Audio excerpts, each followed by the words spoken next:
So, welcome back to Shakespeare. We stopped last time on chapter 3, language and literary techniques. So, let's move to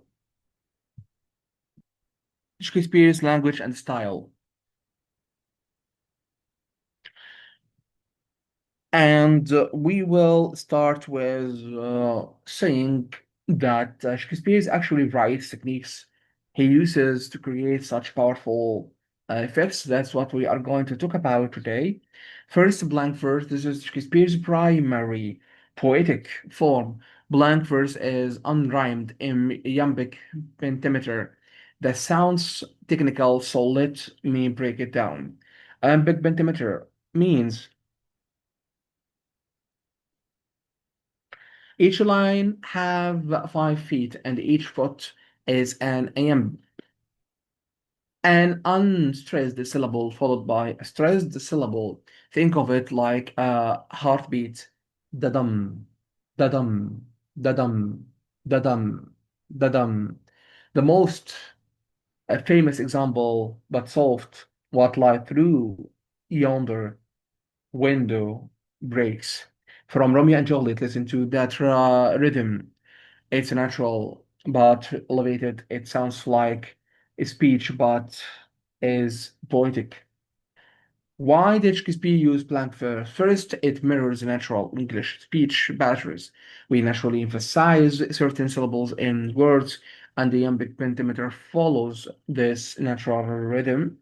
Second, variations from perfect iambic meter create emphasis. When Shakespeare breaks a pattern, it's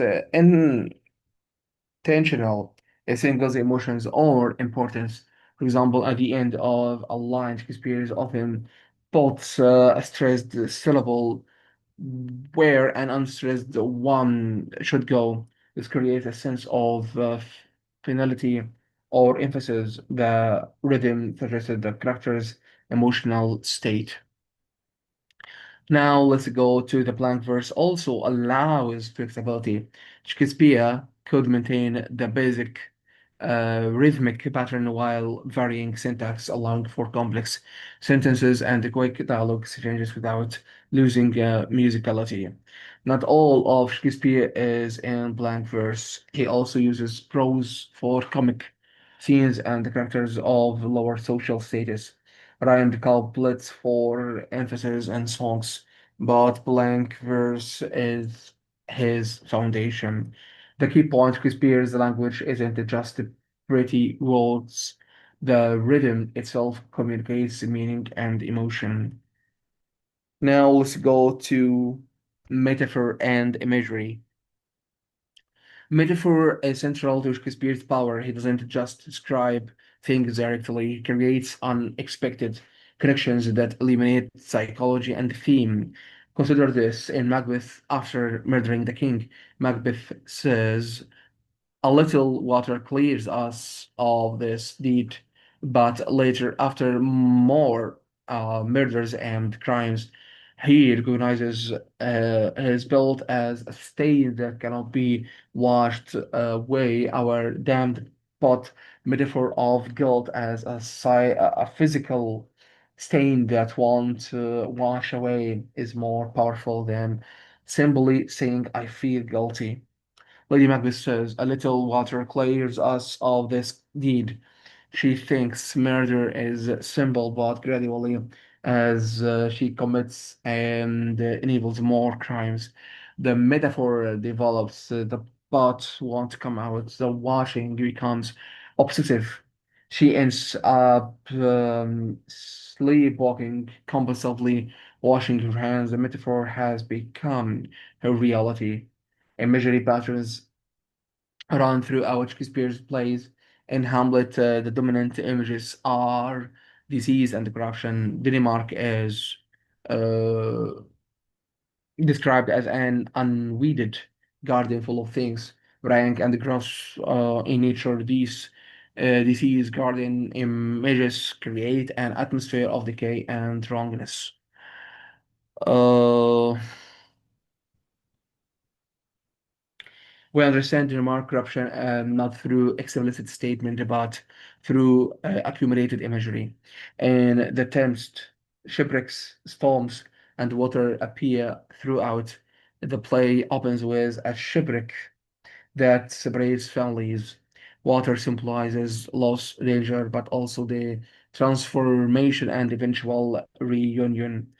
Why use metaphor instead of direct statement? Metaphor engages the audience's imagination when Shakespeare compares love to a summer's day in Sonnet 18.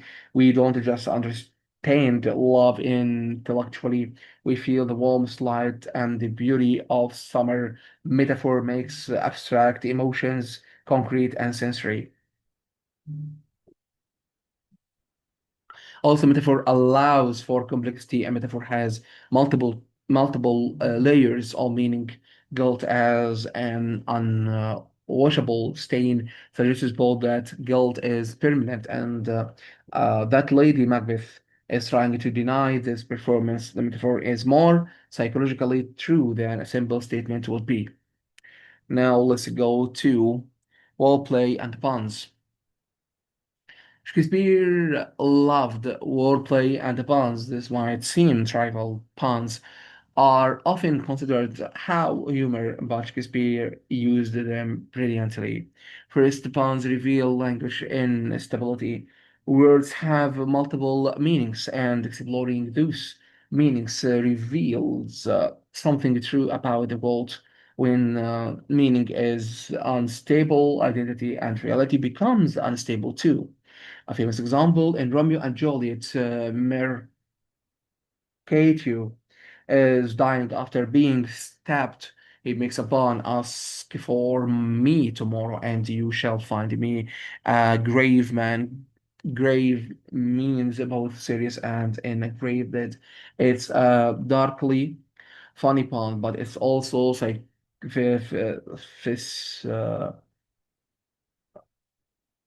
philosophically profound. Mercatio is making a joke while lying, asserting human dignity and wit even in the face of death. The pawn suggested that language persists. His wit will be remembered even when his body is gone.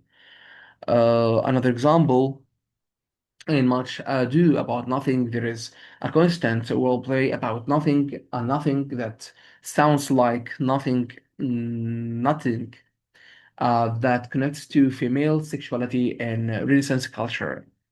That suggests emptiness and potential. Much ado about nothing. It sounds simple, but the title itself is a pun suggesting that the play is about nothing serious. Yet it contains profound observations about love, deception, and identity. Why does Shakespeare do that? Bonds were popular in Elizabethan culture. Educated people appreciated the verbal wit, but more importantly, bonds serve artistic purposes. They create humors and entertainment to suggest the psychological instability or emotional chaos in characters, reveal hidden connections between concepts, make language seem alive and unpredictable. When a character is falling apart emotionally, Shakespeare often increases wordplay. The linguistic instability mirrors emotional instability. Important to note some of Shakespeare's puns rely on Elizabethan pronunciation or word meanings that have changed modern audiences. Most of them, that's why reading Shakespeare with good annotations helps. Scholars note the puns where would otherwise overlook. Now let's move to rhetorical devices. Shakespeare uses sophisticated rhetorical devices, techniques of persuasive um, and powerful language to move audiences emotionally and intellectually. Antithesis places contrasting ideas in opposition. In Hamlet, the ghost tells Hamlet there is nothing either good or bad, but thinking makes it so. The contrast between objective reality, nothing good or bad, and subjective perception thinking makes it so is high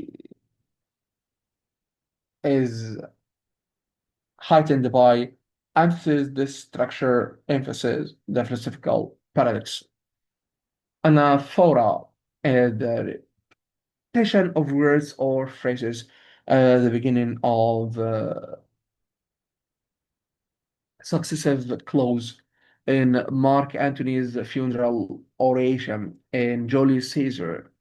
He repeats friends, Romans, countrymen, and Brutus as an honorable man. The reflection creates rhythmic power and drives his argument home. Listen to it. Friends, Romans, countrymen, lend me your ear. I come to bury Caesar, not to praise him. Yet Brutus says he was ambitious and the Brutus is an honorable man. The repetition, especially of Brutus is an honorable man, becomes ironic and sarcastic as the context change our understanding. Um, Chiamas reverses the structure between two phrases in The Merchant of Venice. Shylock says, some men there are who love not and gaping pig, some that are mad if they behold a cat. The reveal emphasis that people have different irrational preferences. Some hate one thing, some hate another. The revealed structure parallels the reversed expectations. Why these devices matter, Shakespeare isn't just writing um, dialogue. He's orchestrating language to create specific effects. When Mark Antony uses anaphora effectively, he's not just informing the crowd, he's manipulating them toward his perspective. Understanding these techniques helps us see how Shakespeare crafted his effects. These aren't just ornamental, they're functional. They make language memorable, persuasive, and emotional power. Now let's move to famous example to be or not to be. Let me walk you through one of the most famous passages in all literature, Hamlet's soliloquy to be or not to be. Why is this soliloquy so powerful? Let's look at how Shakespeare constructs it. To be or not to be, that is the question. With just five simple monosyllabic words, Shakespeare frames a profound philosophical inquiry. He's not asking, should I live or die? He's asking the most fundamental question, should I exist or not exist to be existence itself? The question continues whether uh, is nobler in the mind to suffer the slings and arrows of outrageous fortune or to take arms against a sea of troubles and by opposing end them. Notice the metaphors, mental suffering as combat, slings and arrows, lives, troubles as a sea, mental suffering as passive suffer, fighting as active take arms. The question becomes, should we endure life's pain passively or actively resist it? To die, to sleep no more. Hamlet quotes this with sleep, suggesting it's a peaceful, but then and by sleep to say we end the heartache or the Antarctica and the thousand natural shocks that flesh is a ear to a consummation devoutly to be wished. Death seems attractive. It ends suffering. It's devotedly to be wished for reverently like prayer. But here is where it turns. But there is the rub. For in that sleep of death, what dreams may come when we have shuffled off this mortal coil must give us pause. Rab means obstacle or difficulty, the problem. We do not know what happens after death. This might be dreams, punishment, torment. The unknown becomes terrifying. Thus, conscious does make cowards of all us, or of us all. Consciousness or conscious here means consciousness, awareness. Our awareness of the unknown makes us afraid to die. So we endure life's suffering. We're cowards not because we fear death, but because we fear the unknown. Why is this soliloquy philosophically profound? It frames existence as a question worth asking. It acknowledges genuine human suffering. It explores why people endure that suffering despite despair. It suggests that fear of the unknown, not fear of death, keeps us alive. It treats these profound questions with complete seriousness, never descending into melodrama. Why is it linguistically brilliant? The rhythm emphasizes key concepts through variations in meter. The metaphor makes abstract ideas concrete. The parallel structure, to be or not to be, suffer or takes arms. Clarify the alternatives. The monosyllabic diction makes it accessible. No obscure vocabulary up distracts from the idea. Yet the phrasing is elevated, poetic, not colloquial. Why does it still move us centuries later? Because it speaks to universal human experiences. Despair, fear of the unknown, wondering whether life is worth living. Hamlet isn't the only person who has felt this way. This soliloquy gives voice to something many people feel about or feel but struggle to articulate. That's why this passage endures philosophically deep, linguistically sophisticated, emotionally honest, and universally human all at once.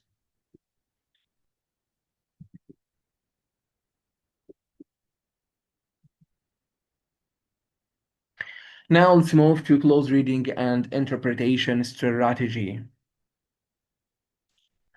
How do we actually analyze Shakespeare's? What is the process for understanding his language and uncovering meaning? Let me walk you through a systematic approach. Stage 1, select key passages. Do not try to analyze every line. Instead, identify passages that seem important or puzzling. Key passages include the soliloquies, moments when a character is alone on stage speaking directly to the audience or to themselves. Soliloquies reveal a character's inner thoughts without the filtering of dialogue with others. Hamlet's to be or not to be is a soliloquy.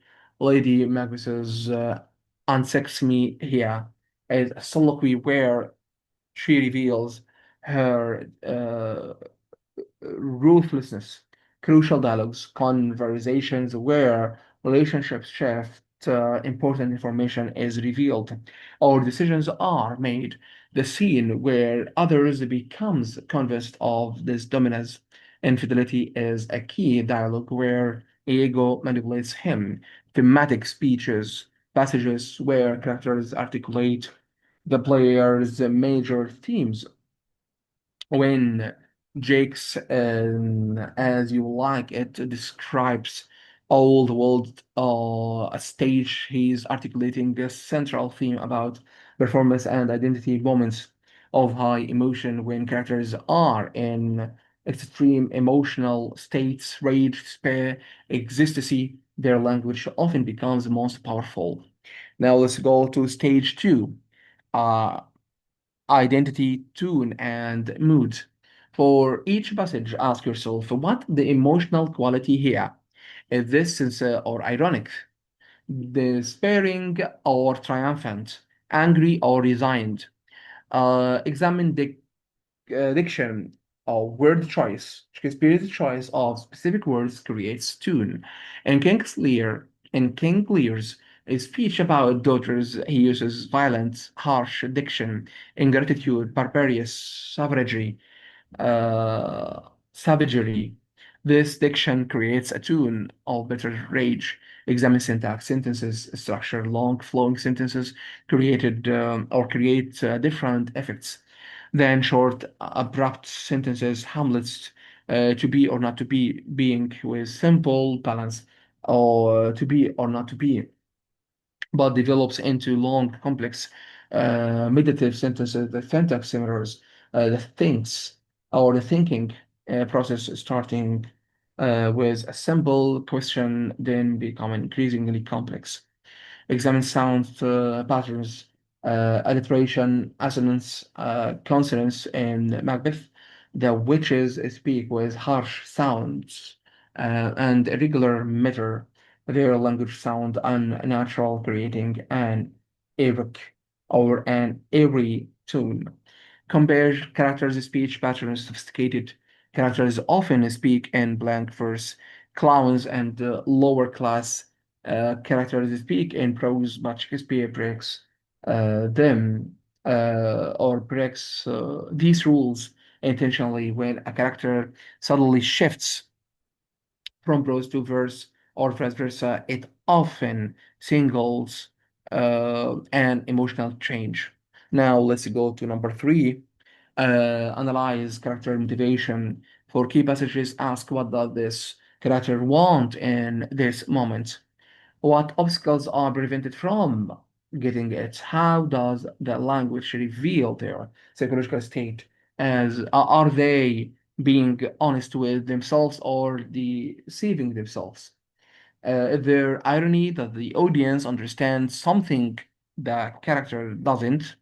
When Othello believes the Iago's accusations about Desdemona, Othello wants to believe that his love is being betrayed. The accusations confirm something Othello's fear that he is an outsider, that people can't really love him. The language becomes increasingly incoherent and violent as Othello's mind fractures. Now let's move to strategy number four, annotate for understanding. Actually, mark up the text as you read. Note unfamiliar words and look up definitions. Shakespeare uses words differently than modern English. Mark repetitions and patterns. When a word or image repeats, it's usually thematically significant. Circle metaphors and note their implications. Observe line breaks and punctuation. Where does a sentence end? Where are the pauses? This affects meaning. In note stage directions, they provide information about action that accompanies dialogues. Now let's go to the key points about context to understand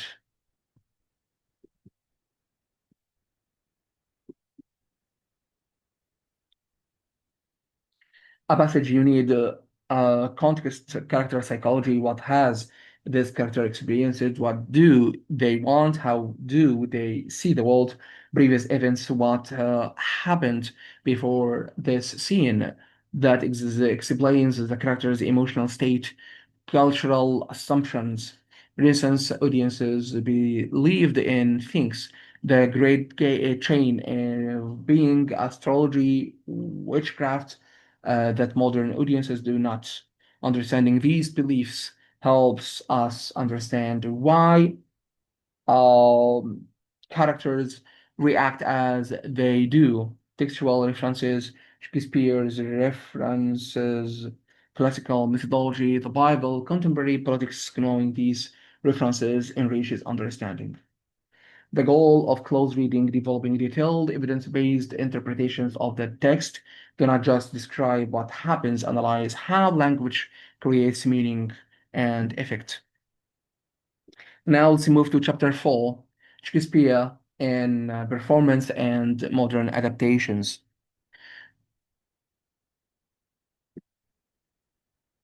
Performing Shakespeare Elizabethan acting style. Shakespeare wrote for actors, not silent readers. Understanding how plays were performed then and now helps us appreciate his artistry. How did Elizabethan actors actually perform? Elizabethan acting was quite different from modern naturalistic acting. First, it was more formally uh, rhetorical.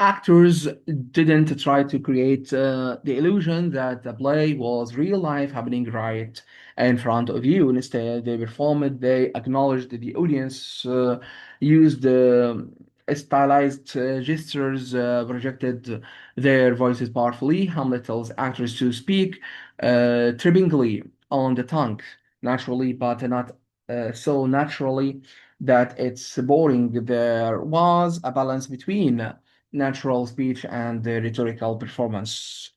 Vocal delivery was crucial. Actors needed powerful voices that could project to the back of the theater without microphones.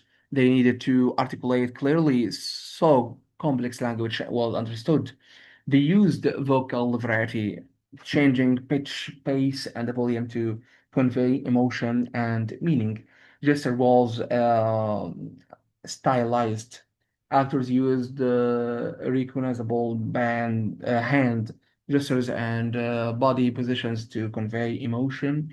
They were conventional gestures for love, anger, despair, and other emotions.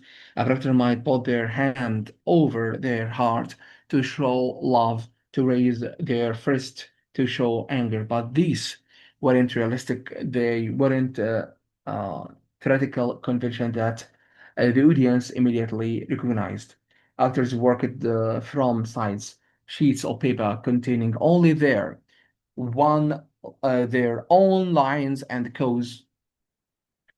They didn't have full scripts. They memorized their uh, all lines and the cues. They didn't have full scripts.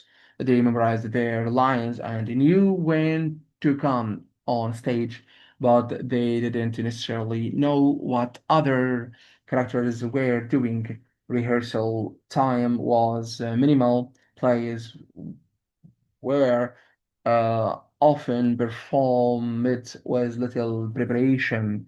Actors relied on training and stock techniques. Plays were performed in rotating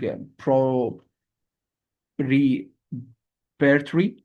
A theater company might perform a different play each day. This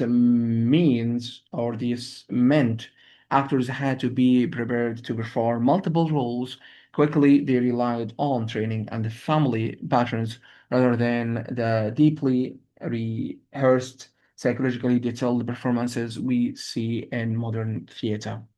This acting style might seem artificial to us, but it had advantages. The formal presentation allowed complex language to be heard and understood. The stylized gestures made meanings clear even to audience members far from the stage or unfamiliar with English. The theoretical acknowledgement of the audience created intimacy and engagement. Modern actors face different challenges today's Hamlet might seek. Psychological depth, exploring what motivates Hamlet's every action, creating a continuous inner life.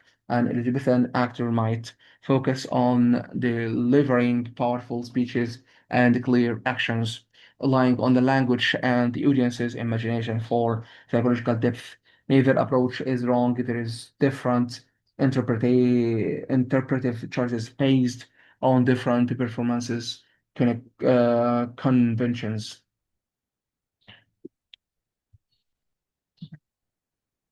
Now let's go to modern Shakespeare and interpretation approaches. How do modern directors approach Shakespeare? There is no single correct way to perform a Shakespeare play.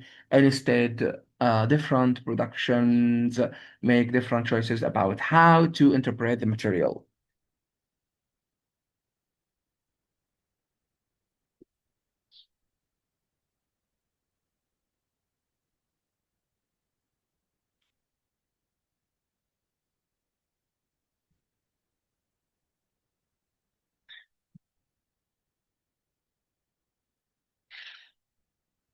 Traditional approach sets the play in its historical period, Elizabethan England for most plays, ancient Rome for Julius Caesar and Antony and Cleopatra, ancient Britain for King Lear, because some customs are Elizabethan style for period appropriate.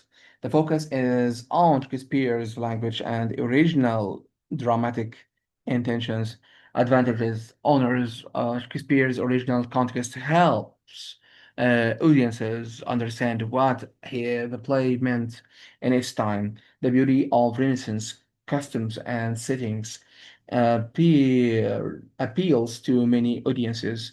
Challenges can feel distance to modern audiences, loses the potential conventions to contemporary concerns, the historical settings can distract from universal themes.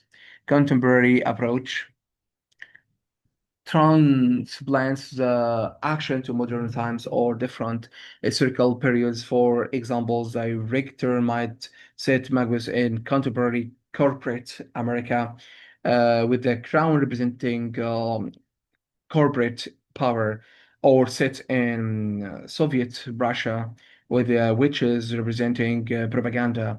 Customs and setting are modern or reflect the choosing period advantages makes themes immediately relevant. We see Magnus's ambition as recognizable modern creates connections between Shakespeare's world and ours, can offer social commentary, often more accessible to contemporary audiences. Challenges can distort Shakespeare's originally meanings. Sometimes it feels grimky, risk privileging dictatorial concepts over Shakespeare's text.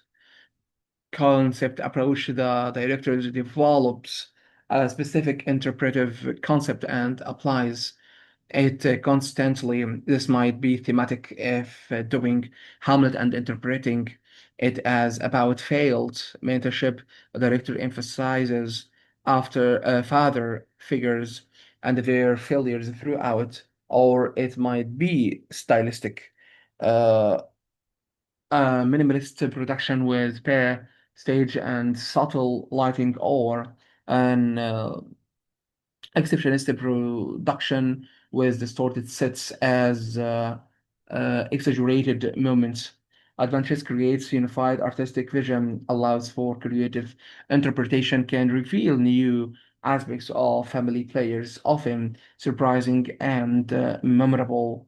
Challenges can overwhelm on misrepresent the text.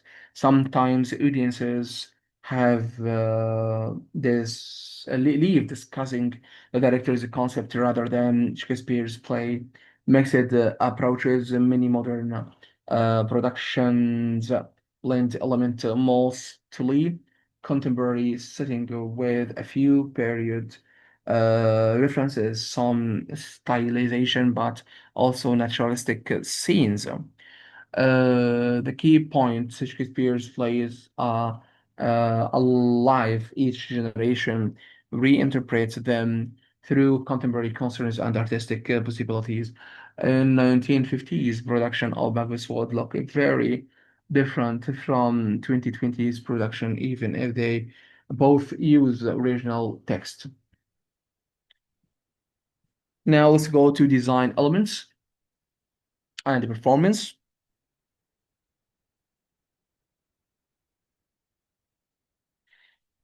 When we watch Shakespeare's performance, we experience much more than just the text.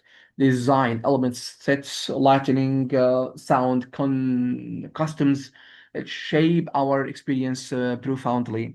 Sets can create very different atmospheres. Macbeth set that's dark, it's tone, and the claustrophic creates a different feeling than Macbeth that's open and minimal. A set with lots of realistic details creates a different feeling than an abstract symbolic set. The globe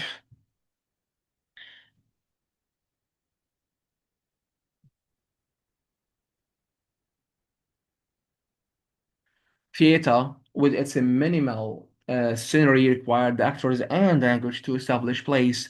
Modern theater can show place through visual representation, but this is a choice, not a requirement. Some directors deliberately use the minimal sets to encourage audience imagination following the global tradition. Lightning in a modern theater, lightning creates atmosphere in ways Shakespeare couldn't. Harsh. Fluorescent light creates one feeling, warm golden light creates another, colored light creates specific moods, darkness creates a mystery, lighting, isolate a character on stage or illuminate the entire space. Different lighting designs for the same scene create very different effects. Sound and the music. Shakespeare's plays included music songs with plays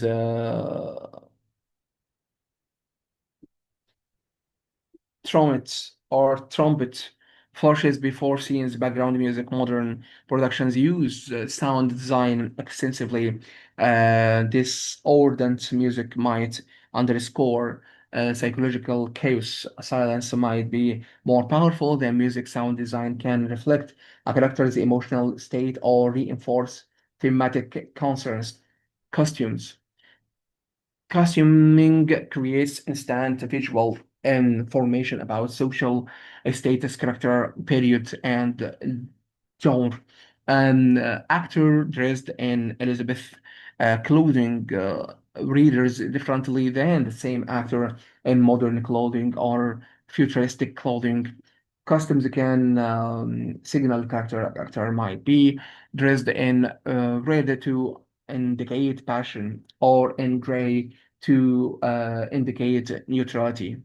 How directors use design elements to interpret the theme. If the theme is corruption, sets might be the decaying, lighting might be murky.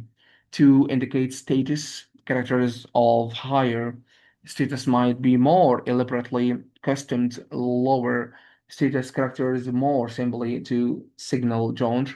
A comedy might have bright, colorful design, a tragedy might be darker to create atmosphere. Different spaces create different feelings to provide visual clarity. Design uh, help helps clarify action and the meaning when characters are far from the audience. Design process. Directors and designers work together to create visual and auditory concepts that support their interpretation of the play.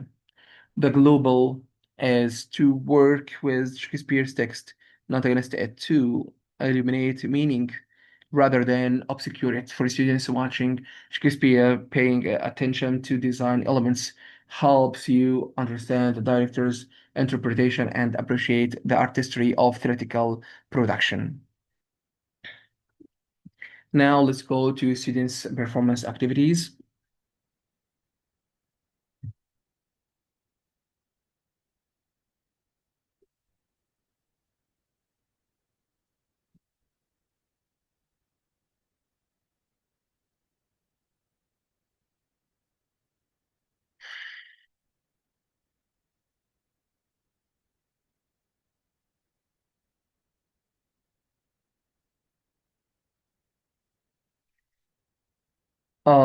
So one of the best ways to understand Shakespeare is to perform it yourself. You do not need elaborate customs or perfect memorization, just active engagement with the text. Activity number one, monologue dramatization. Select a monologue or soliloquy and perform it. This requires you to understand what the character is saying, decide how the character feels, what emotion drives the speech, make physical and vocal choices. Where do you move? How loudly do you speak? What gestures do you use? Find the moments of emphasis, which words matter most. For example, Puck's final speech in A Midsummer Night's Dream is brief but complex. How do you deliver it? Playfully, ironically, with sincerity. Your interpretation shapes how an audience understands the character and the play. Activity number two, scene dramatization. Work in groups to perform a scene. This helps you understand dialogue and how relationship develops through conversation. Make choices about blocking. How do characters move relative to each other? Understanding subtext, what's really going on beneath the words. Experience how Shakespeare language sounds when it's spoken aloud. Often scenes that seem confusing when read suddenly make scene when performed. You hear rhythm, feel the emotional pacing, the understanding why Shakespeare structured dialogue this way. Activity three, interpretive choices. As you perform, you make choices. How does this character feel about another character? This affects how you interact. Is a character sincere uh, or sarcastic? This concepts or this affects tone. Is a character confident or insecure? This affects posture and movement. Making these choices requires careful textual analysis. You cannot just perform, you have to understand. Activity 4, recording performances. Modern technology allows you to record performances and review them. You might see things you did that you didn't attend, places where your interpretation didn't come across, moments that worked really well, opportunities for improvement. Recording also allows you to experiment, to do the scene multiple ways and compare what why performance activities matter. Shakespeare wrote for performance. Reading the text is valuable, but performing it, even simply, brings it to life. You experience how language works when spoken, how relationships develop through dialogue, how even small movements communicate meanings. Performance makes Shakespeare active and alive rather than a text to be studied passively. Now let's go to film adaptation and Shakespeare's influence. Shakespeare's influence on modern media is enormous. Films, television, literature, and popular culture are full of Shakespeare's or Shakespearean references and adaptation.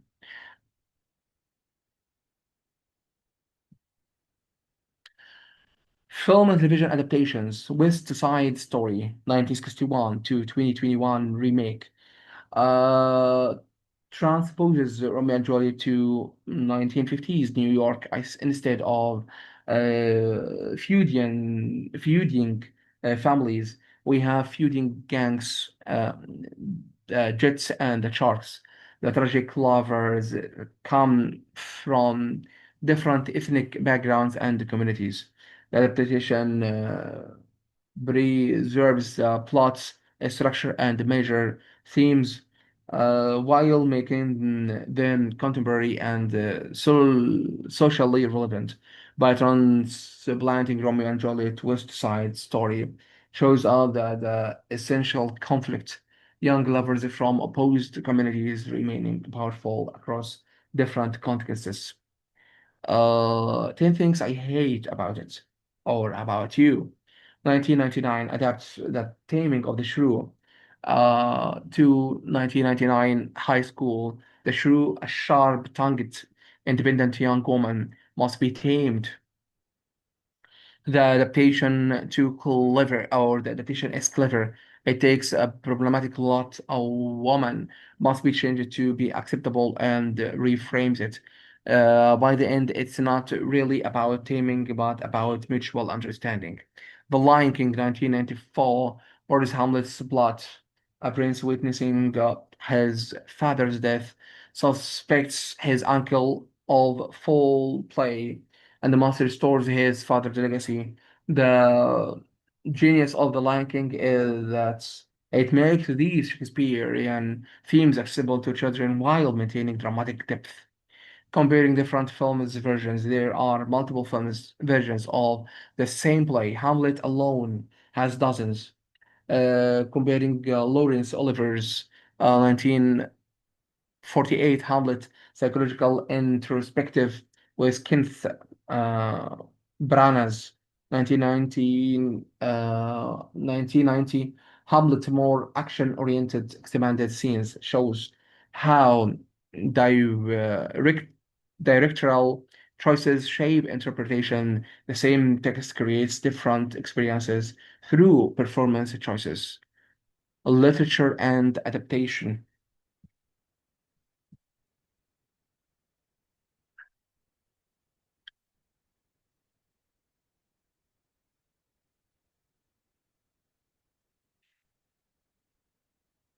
Margaret Atwood Hagseed reimagines the Tempest with a modern protagonist, theater director in a Canadian prison. The play becomes about redemption and the magic through performance by transplanting the Tempest.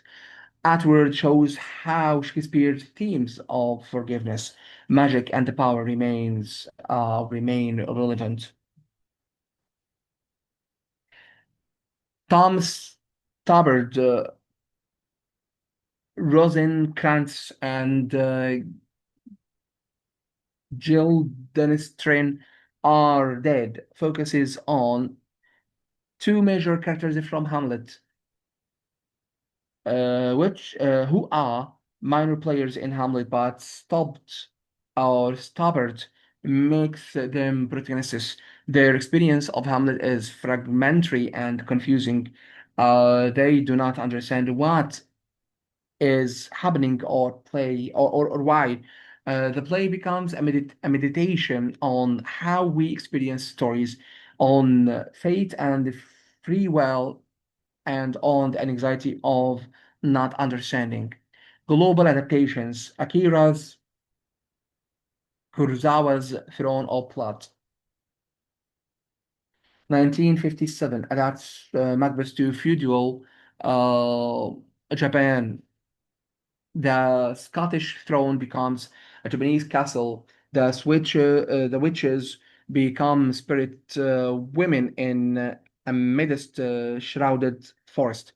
The language becomes Japanese, obviously, but the plot and themes remain. Kurosawa's vision is visually, but the plot and themes remain. Kurosawa's version is visually stunning and shows the Macbeth's theme, the ambition, paranoia, guilt translate across cultures. Indian cinema has created numerous Shakespeare's adaptations as have African and Latin American filmmakers. These adaptations do not just translate Shakespeare, They make him part of their own culture, traditions, finding universal resonances in his stories, language, and everyday expression. Many phrases from Shakespeare have become part of everyday English, and most people do not realize they are quoting Shakespeare. Break the ice comes from the taming of the shrew. Wild Ghost Chase is from Romeo and Juliet. Heart of Gold is from Henry the fourth or the fifth. Method to My Madness from Hamlet. Something wrote in the state of Denmark. People use this phrase constantly. When we say something has a Shakespeare quality, we mean something universal and profound. His language has seeped into English so completely that he's invisible. We do not notice we quoting him. What this tells us, Shakespeare's influence is pervasive because the stories and the themes are universally human. Adaptation across centuries, countries, media, and genres show that these aren't historical curiosities, they speak to a fundamental human experience.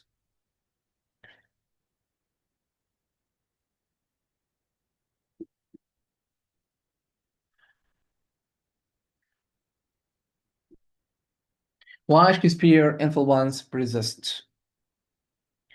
Why, after 400 years, do we still care about Shakespeare? Why does every new generation discover him new?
So, why Shakespeare influence persists? So universal themes. Shakespeare asks questions that every generation must answer. What makes authority legitimate? How should we treat people different from ourselves? What is the relationship between love and power? Can we distinguish truth from deception? Do we control our destiny, or is it predetermined? These aren't historical questions, they're human questions. Political leaders today still wrestle with the questions raised in Shakespeare's histories.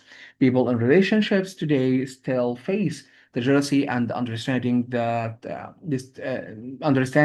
destroys Othello. Young people today still experience the intensity and conflict that drive Romeo and Juliet. So we'll stop here and we'll continue the last and the final session tomorrow, inshallah. Until next time, tata for now.